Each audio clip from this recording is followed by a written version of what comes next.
So I went on my first backpacking trip to an epic place with incredible views, and I learned a lot about what it takes to plan a trip like this, and what not to do to make the adventure more enjoyable.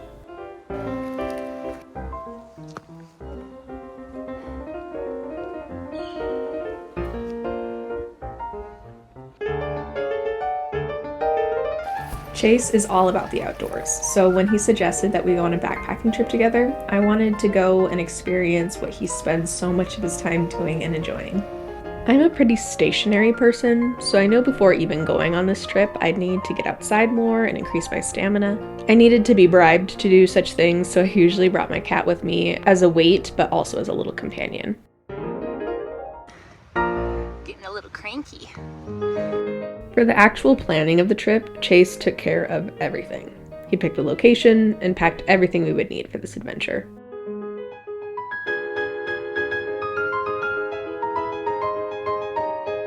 He picked a spot that he had backpacked before, so he was familiar with the area, but he also made sure to pick a spot that wasn't incredibly long or had a lot of elevation gain, because even though I did train to a certain extent, I wasn't about to perform a miracle with the amount of exertion I can endure.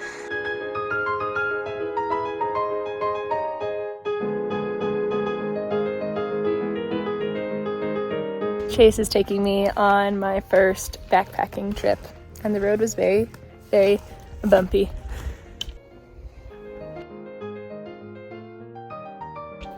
Snacks ready, backpack ready, water ready, cute husband ready.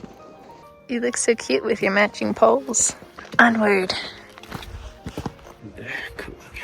I mean, it makes sense why it's the Rocky Mountains. They only really happen up at the very tops, which is part of why I think it's cool, because it's just like, you gotta get yourself there and you can see it. The first leg of the trip was fairly short and flat. The goal was to camp next to a beautiful mountain lake. It was the end of June, but as far as the mountain was concerned, it was still spring.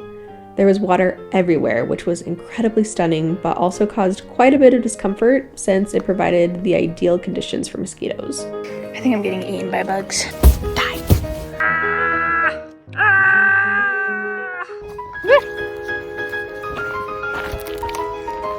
You having fun yet? We made the grave mistake of not bringing bug spray, not that it would have helped much anyways, since there were far and few other animals for them to feast on. I should have brought layers that were thick enough to protect myself from the bloodsuckers, but lightweight enough to be hiking without overheating. This was definitely the biggest mistake I made on the trip. Such a cute little bug.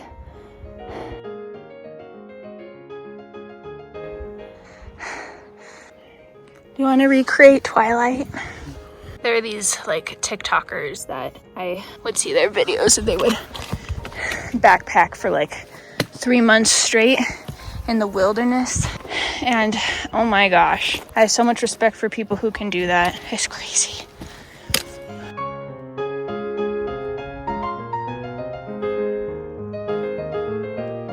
We made it to camp. Now we're camped by a cute little lake, and Chase set up his tent.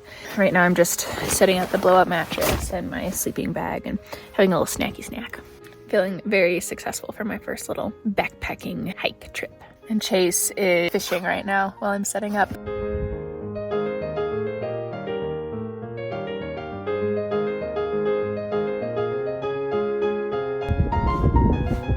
You having fun yet? I'm hungry, but I don't think I want fish for dinner.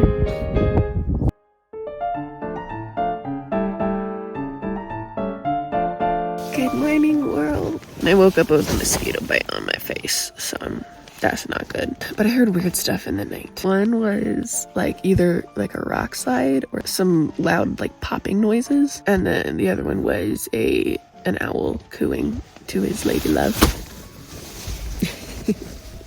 The next morning, after a mediocre night's rest, we ate our pre-packaged breakfast. This is another idea that Chase introduced me to, since when you are out in nature and expending a lot of energy just getting from one place to another, you want to avoid any friction that comes with getting fuel into your body. We then set out for a little nature walk around the lake, which turned into some minor league rock climbing. Because of the boulder landscaping, we weren't sure there would be an accessible route all the way around to the other side, but we took our time. And I particularly enjoyed the portion where the evasive fish from dinner time, the day before came to taunt Chase, which was their mistake because once we finished encompassing the lake, he was able to lure one in, just in time for lunch.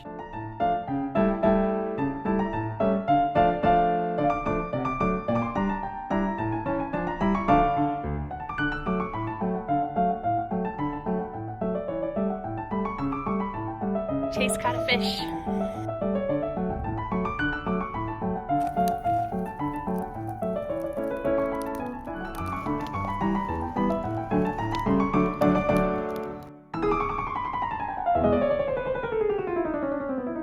We hit the trail soon after and embarked into a boulder-filled landscape. The trail up to this point had been more or less visible, but once the dirt transitioned to rock, it was hard to keep to the trail. This was the point where I became grateful for two things. First, Chase's previous experience with this specific trail, and second, for the cairns that were littered along the path. I genuinely think that Chase and I would have gotten very lost without them. We happened upon many more bodies of water, streams, brooks, puddles. The person in me who constantly wants to capture moments was fighting with the physical me, who at this point looked like she had chickenpox from all of the itchy bug bites, because inner me wanted to stop at every puddle, brook, and stream to capture the plant life and the light reflections from the water. And the physical me was needing not to get one more bug bite, otherwise she'd be put into a straitjacket to keep herself from scratching. It was a very tiresome battle with myself.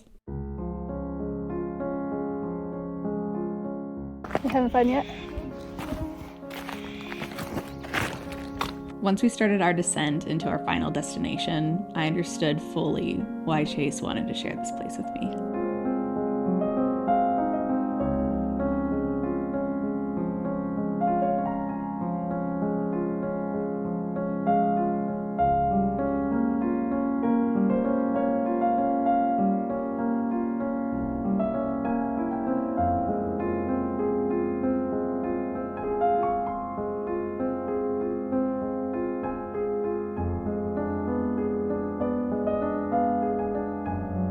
Our last day was dedicated to hiking out of the mountains. The majority at this point was downhill, so it didn't take us long. Plus, I had the extra motivation to move at a quicker pace to outrun the mosquitoes.